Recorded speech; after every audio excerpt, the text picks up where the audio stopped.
আল্লাহ যখন পৃথিবী বানালেন, পৃথিবী কাঁপাকাঁপি শুরু করলো, খালি কাঁপে। পৃথিবীর কাঁপাকাঁপি বন্ধ করার জন্য আল্লাহ পৃথিবীর মধ্যে 7টা টেকটনিক প্লেট বসিয়ে দিলেন। 7টা পাহাড়, 7 tectonic plates creates the mountain range on earth.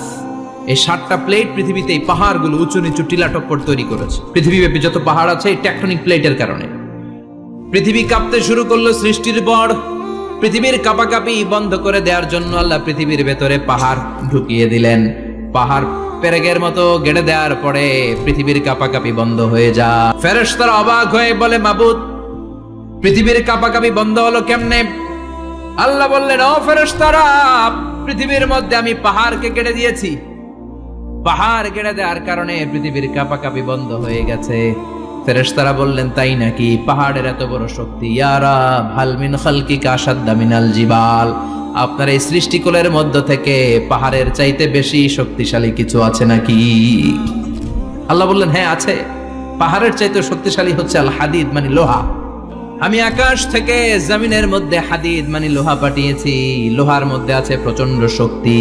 ওয়া মানাফিউ লিন-নাস, লোহার মধ্যে আছে মানুষের জন্য উপকার। পৃথিবীতে এমন কোন জিনিস নাই যে এই জায়গায় লোহা নাই, ঠিক কি না? আল্লাহ বললেন, লোহা সবচেয়ে শক্তিশালী। এটা পাহাড়ের চেয়ে শক্তিশালী, কারণ লোহা পাহাড়ের মধ্যেও ঢুকায় দেওয়া যায়, ঠিক কি না? ফেরেশতারা বললেন, আল্লাহ, হাল মিন খালকিকা আশাদ মিনাল হাদিদ, আপনার এই সৃষ্টিকুলের মধ্যে থেকে লোহার চাইতেও কি শক্তিশালী কিছু আছে? আল্লাহ বললেন, নাআম আছে। লোহার চাইতে শক্তিশালী হলো আন্নার, মানে আগুন। আগুনের স্পর্শ পেলে লোহা গলে যায়, ঠিক কি না? আগুন জ্বালিয়ে দিলে লোহা অস্তিত্ব হারিয়ে ফেলে, লোহা গলে যায়। ফেরেশতারা বলল, আল্লাহ, হাল মিন খালকিকা আশাদ্দা মিনান নার, আপনার সৃষ্টির মধ্য থেকে আগুনের চাইতেও শক্তিশালী কিছু আছে নাকি?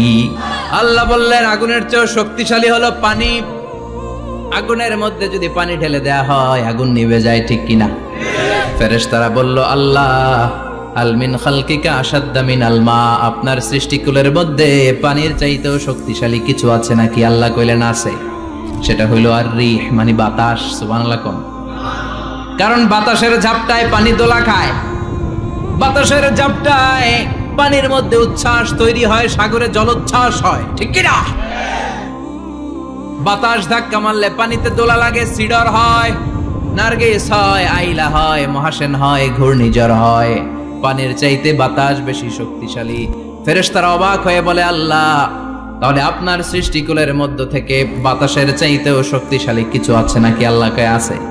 ফেরেশতারা বললেন, বাতাসের চাইতেও শক্তিশালী যদি কিছু থেকে থাকে সেটা কি? আল্লাহ বললেন, সেটা হলো মানুষ, বনি আদম, আল ইনসান। তবে ওই মানুষ, যেই মানুষ দান করে। কি করে? ডান হাত যা দান করে বাম হাত সেটা টের পায় না।